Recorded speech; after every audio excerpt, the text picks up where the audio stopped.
This is the MTN News.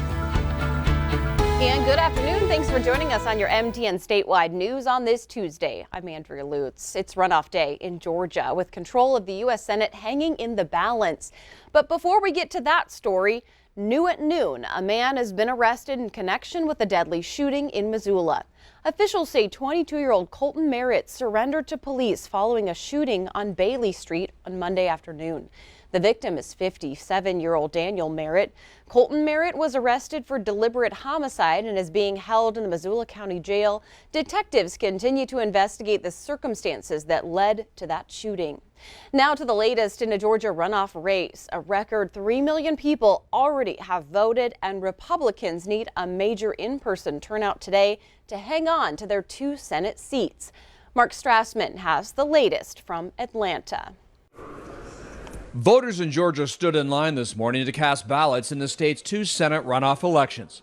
3 million people have already voted early. It's really great to have a voice to be heard. Reverend Raphael Warnock and John Ossoff are the Democrats hoping to unseat GOP incumbents Kelly Loeffler and David Perdue. Both races will determine which party controls the Senate, and the candidates are spending record money to get voters' attention. Show up and vote. Each Democratic candidate raised more than $100 million in 2 months, compared to more than $60 million each for the Republicans. Vote. Make sure your voice is heard. With the stakes so high, President-elect Joe Biden and President Trump held dueling rallies in Georgia on Monday. Our country is depending on you. The whole world is watching the people of Georgia tomorrow. Mr. Biden used his rally to slam the president's response to the COVID pandemic. I don't know why he still wants the job. He doesn't want to do the work. While President Trump spent most of his nearly 90 minutes on stage repeating false claims about election fraud here. There's no way we lost Georgia. There's no way. That was a rigged election. Both races are considered close. Democrats must win both to seize control of the Senate. Mark Strassman, CBS News, Atlanta. Well, it could be days before all those votes are counted and winners are declared. We want to let you know about this, an event happening at 1:30 with Montana Governor Greg Gianforte to provide an update on COVID-19. Well, you can watch the governor's first press conference on your local MTN station website, along with our streaming app for Roku, Apple TV, Fire TV, or Android TV. Again, it's today at 1:30. Missoula Mayor John Engen says he's tested positive for COVID-19. Engen believes he got the virus from his 91-year-old mother, who had the virus in December. Since then, he's been caring for her in his home. He says the virus hasn't reached his lungs, which is his most vulnerable health issue. Overall, he says he's just fatigued but is doing okay. In the event he's unable to perform his duties, the council president will step in. Montana's newly elected governor, Greg Gianforte, selected Gallatin County Sheriff Brian Gutkin to lead the Montana Department of Corrections. Gianforte says Gutkin is committed to reducing recidivism and improving reentry for individuals in the system. However, his position still requires confirmation by the Montana State Senate. Well, the Montana legislature is underway in Helena, and the pandemic didn't stop most lawmakers from showing up in person for that swearing-in ceremony. Republicans have a huge majority in the session, 67 to 33 in the House, 31 to 19 in the Senate. While lawmakers were sworn in, protesters gathered outside, angry with the Republicans' refusal to enact stricter health guidelines. But GOP leaders say they want everyone to stay safe this session. It is my priority to ensure a safe and healthy working environment for all in the Capitol building this session. That includes virtual participation for legislators and constituents. This will be the most accessible legislative session in history. All right, well, the Census Bureau says it's going to miss its year-end deadline for dividing congressional seats. Likely that now won't happen until February.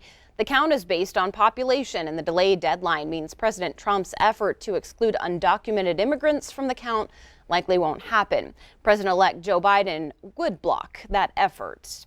The community of Manhattan in Gallatin County is growing fast, but its growth policy still hasn't been updated in about 15 years. That's why the town's leaders are asking residents to fill out a survey asking basic questions like why people live in Manhattan and what they'd like to improve. Mayor Glenn Clements says everyone should participate to get an equal voice in determining the future of the community. The Butte tourism industry got hard hit by the pandemic, but with the vaccine on the way, businesses are hopeful now for 2021. Those with the Butte Convention and Visitor Bureau predict 2021 will be a much better year for tourism, but it probably won't equal that record year of 2019. Still, they're hoping it's going to have a big impact and be a big improvement. In less than a week, students will be on campus for classes at the University of Providence in Great Falls for the first time this academic year. The fall semester was all remote during the pandemic. Since then, the university developed a detailed plan to keep students and community safe when classes resume. The plan includes places for students to isolate if they need to. All right, we're turning it now over to Miller Robson because we want to check in on the weather that's happening across this entire state. How are you? I'm doing good. Had a good Tuesday so far there, Andrea? Yes, absolutely. It's always a good day. Well, we got up this morning with a little bit of rain and snow in the area. We're going to take a look at some totals coming up in just a bit. Right now, let's take a look at what's going around the state. Temperatures mainly in the 40s, and we do have some 30s. You can see along the High Line we're in the 40s, central part of the state in the 40s, and some 30s down south as well. You're noticing that the snow is pushing off to the east. And we've got more snow in the forecast, more on that in just a bit. But that cold front is whipping away. It's pushing off to the east. That means we've got those winds trailing in behind it. So that's going to be the big story this afternoon. We're going to start to see the sunshine come out, but we've got to deal with the winds. We could see gusts of 30, 40, 50, even stronger miles an hour as we go along today. These will taper off tonight. Wednesday looks pretty good. And then we're looking at Thursday, maybe our best chance of seeing some snow in a while. We'll take a look at that with the main forecast coming up. Andrew. All right, Miller, thanks for that. The U.S. government launched a new website with resources for victims of human trafficking. The interagency effort includes funding opportunities, victim outreach, public awareness, and education, according to the federal government. 5,000 human traffickers were arrested in the last 3 years, and at any given time, nearly 25 million people worldwide are victims of human trafficking. Many people have already received this round of stimulus payments into their bank account. We're told that there are still many more checks to be sent out. The IRS estimates some 113 million payments were made through direct deposit, 34 million sent by mail. These could come in the form of a paper check or a prepaid debit card. Payments are dependent on your last tax return. Most Americans will get about $600. So keep this in mind. A new round of stimulus checks means new warnings about scams. The Better Business Bureau says con artists are contacting people claiming they need personal information to receive their funds. The scammers are using text messages, emails, and robocalls. But in case you're wondering, you should never give any information. That's what the BBB says, and always report anyone who is asking you for money. U.S. regulators are weighing in on a COVID vaccine dosing debate. They've been talking about whether to stretch that vaccine supply by changing the time between the two required shots. Regulators say this simply won't happen, though, because there's no science to quite back it up. The FDA released a statement saying changes like this could ultimately be counterproductive by making the vaccine less effective. A child advocacy group in Great Falls is asking for help showing kids in foster care some love on Valentine's Day. CASA is asking for Valentine's Day cards to be either handmade or store-bought. The cards will then be given to foster kids who experienced abuse and neglect. And officials say Valentine's Day can be isolating for kids. I used to be a foster parent, and then my husband was in foster care. And this would have been something that would have been neat for him when he was in foster care, and also for our foster kids that we had. I think that would have been really neat to show the kids that we had that, hey, here's some Valentines from people in the community, and you're loved and you're appreciated and you're not alone. Never too early to start thinking about who you can show some love to on Valentine's Day.